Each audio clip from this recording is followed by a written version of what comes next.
Bienvenue à toutes et à tous, c'est Sébastien Bruno-Durand, le créateur du podcast indépendant Parlons de votre mental. Après une première saison avec 20 épisodes, avec des invités issus d'univers très variés, je repars à la rencontre d'incroyables personnalités qui, je l'espère, vous inspireront dans votre quotidien et viendront booster vos ressources psychologiques pour être performants dans vos réalisations personnelles, professionnelles, sportives et vous aideront à être bien dans vos baskets. Nos invités se livreront cette saison à un portrait chinois, parleront des actualités et projets qui les animent et des qualités mentales qu'ils utilisent depuis des années. Soft skills, confiance en soi, motivation, gestion des émotions, gestion des échecs, ainsi que leur capacité à rebondir pour toujours aller plus haut, plus loin, en étant toujours positif. Excellente écoute à toutes et à tous et découvrons avec plaisir notre invité du jour.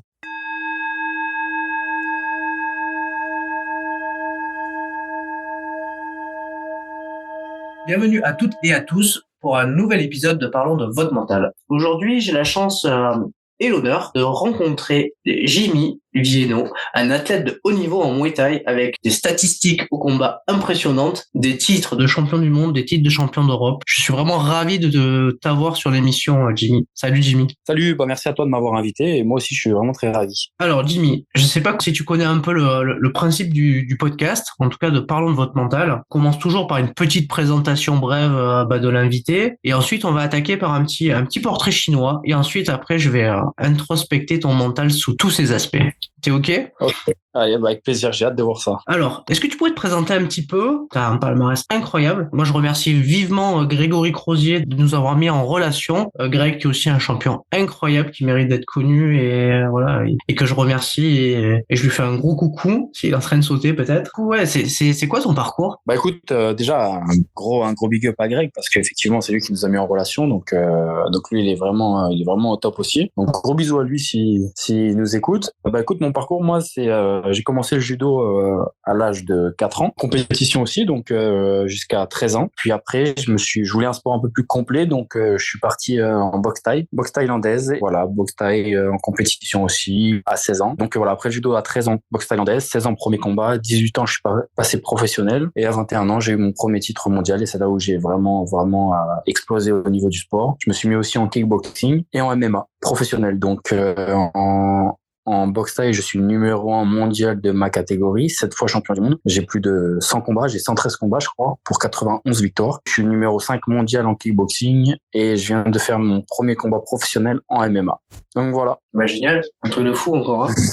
Et tu vois, mes stats, elles étaient pas à jour. J'étais à 112 et 90. Bah voilà, encore des stats qui augmentent encore. Parce que j'ai boxé la semaine dernière, c'est pour ça. Et voilà, c'est ça. Je suis en retard d'une semaine, merde. Allez, bah écoute, on te connaît un petit peu mieux, maintenant on va faire un petit portrait chinois rapide. Comme ça, on va voir un petit peu. Allez, ça va faire l'échauffement. Tu sais, c'est un peu le warm-up, c'est un peu comme avant le combat. Allez. Alors, Jimmy, si t'étais une couleur, tu serais laquelle et pourquoi? La couleur noire, parce que je m'habille beaucoup en noir.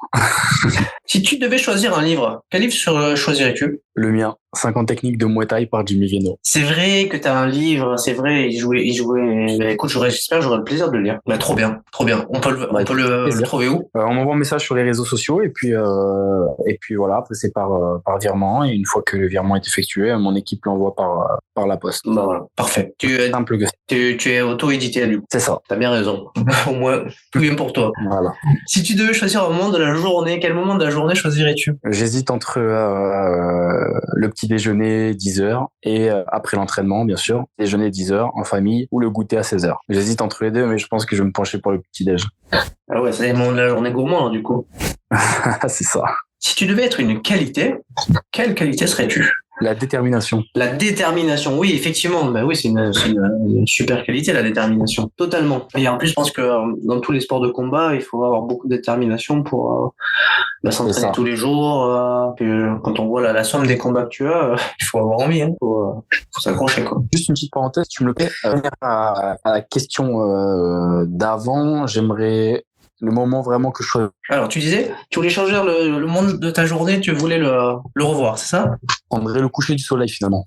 Ah, le coucher du soleil. Bah ouais, le coucher du soleil, ouais, c'est clair. C'est un super moment de journée. Et pourquoi? Bah écoute, parce que pour moi, c'est le plus beau. Ok. Allez, on passe sur encore quelques petites questions. Si tu devais choisir un humoriste, quel humoriste choisirais-tu? Paul Mirabel. parce que je l'ai rencontré ensemble, il est super sympa. C'est le seul que je connais un peu personnellement, quoi. Ok. Bon, il faut que Greg te présente Verino. Ouais. Un sacré humoriste lui aussi. Si tu devais choisir une musique, quelle musique choisirais-tu? Oula, j'écoute beaucoup de musique et j'aime à peu près tous les styles. Je dirais Welcome to the Jungle, ma musique d'entrée en ce moment. Si tu étais un animal, quel animal serais-tu? Mes fans me surnomment de guépard. Et la petite dernière, si tu devais choisir une citation qui te correspond le plus, laquelle serait-elle? La citation que mon entraîneur m'a toujours répétée pendant ma carrière et de nombreuses années. Si tu veux être exceptionnel, fais des choses exceptionnelles. Ah ouais, elle est belle celle-là. Bah ouais. On va la garder celle-là, elle est très belle. Dédé the Big Boss. Comment il s'appelle ton entraîneur? Dédé. Dédé. Ok, bon bah petit coucou à Dédé. Si un jour il veut passer sur l'émission et venir nous parler du mental et le mental qu'il faut pour les entraîneurs. Bah voilà. Bah écoute, il est le bienvenu, avec plaisir. Bah merci. Attends. Alors je vais revenir un petit peu sur ton parcours. Qu'est-ce qui t'inspire ton parcours à ce jour? Bah écoute, un travail de longue haleine que j'ai réussi à faire avec beaucoup de détermination avec mon équipe, que j'ai pas explosé direct malgré que j'ai quand même été assez rapide quand on y pense. Mais pour le travail effectué, il m'a fallu quand même de nombreuses années pour arriver à le haut niveau que j'ai actuellement. Donc voilà, je dirais que mon parcours a été très acharné. C'est pas venu tout de suite, mais c'était quand même très rapide quand on y pense. Si je te dis la phrase rendre possible impossible, est-ce que c'est une phrase qui te fait écho? Bien sûr. C'est une phrase tout à fait possible mais de toute façon impossible pour moi c'est qu'un mot, ça veut rien dire. Donc tout est possible si on se donne les moyens, bien sûr. Bah ouais, tout à fait. Il faut se donner les moyens de sa réussite. Tout à fait. Ok.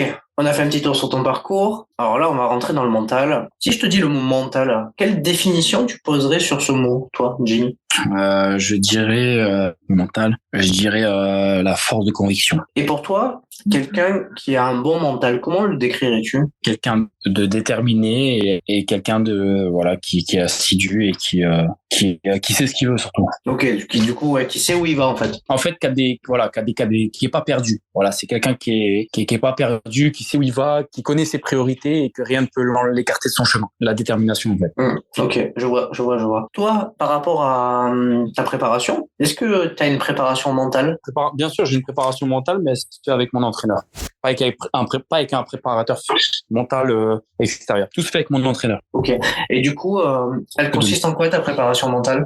C'est pas une préparation mentale type, hein. C'est une préparation c'est plutôt quelqu'un qui quand j'ai des doutes, des petits coups de mots, des choses comme ça. Même dans la vie extérieure, hein, pas spécialement tout dans la boxe. Et lui, voilà, il sait écouter, surtout il sait répondre avec efficacité. Donc, et moi, je le connais depuis longtemps et il me connaît aussi par cœur. Donc, c'est pour ça qu'avec moi, ça marche au niveau de ça. Donc, voilà, c'est pas spécialement un processus à faire, mais c'est plus des habitudes qu'on a entre nous et qui marchent très bien durant les gros combats, même les combats moins importants.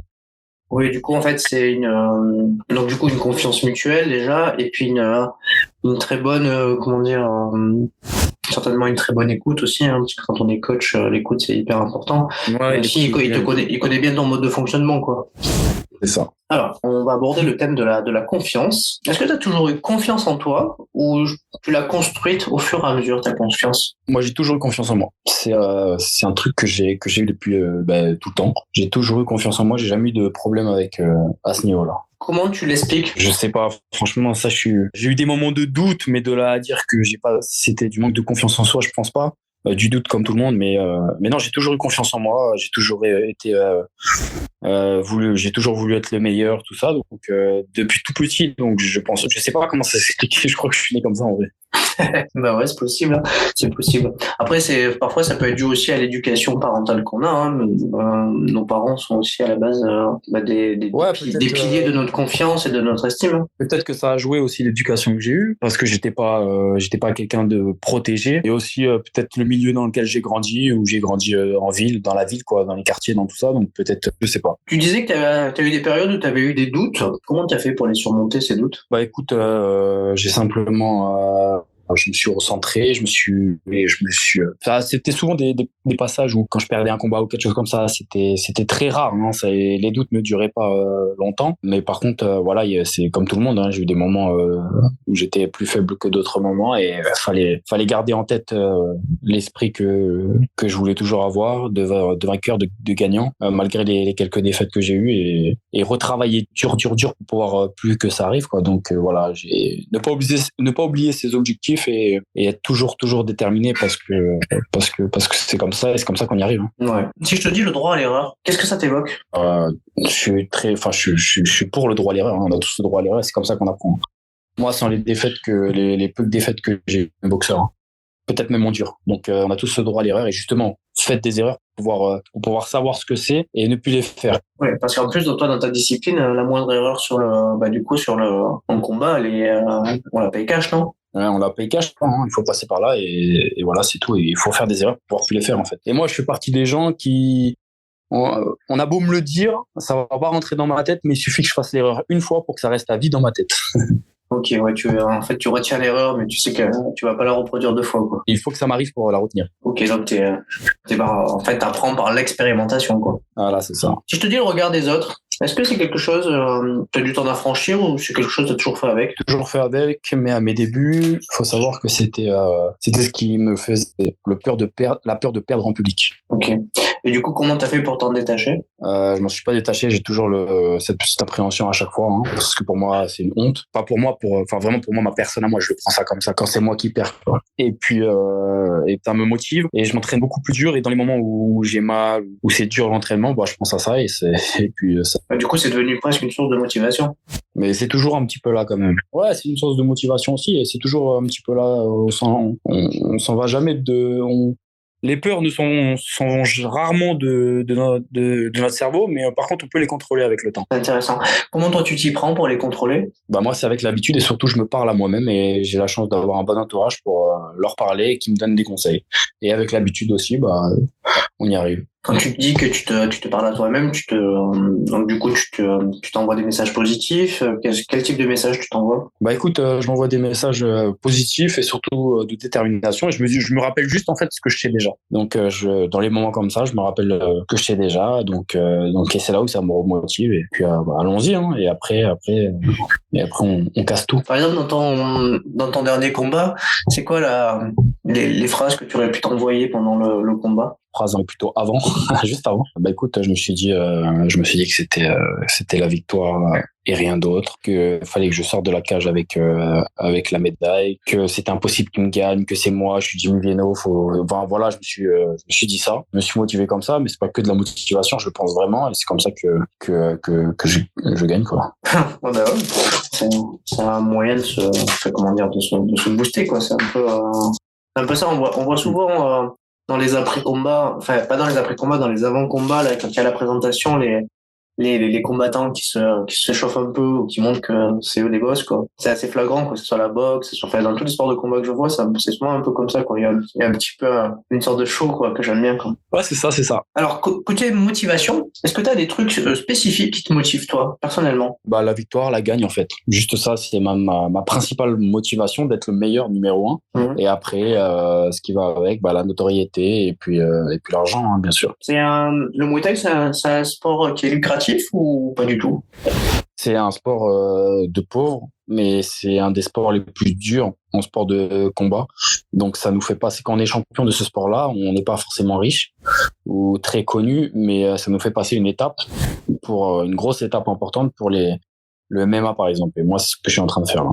Ma reconversion à MMA, où là par contre c'est beaucoup plus lucratif, ils ont beaucoup plus de moyens financiers et de reconnaissance, bien sûr.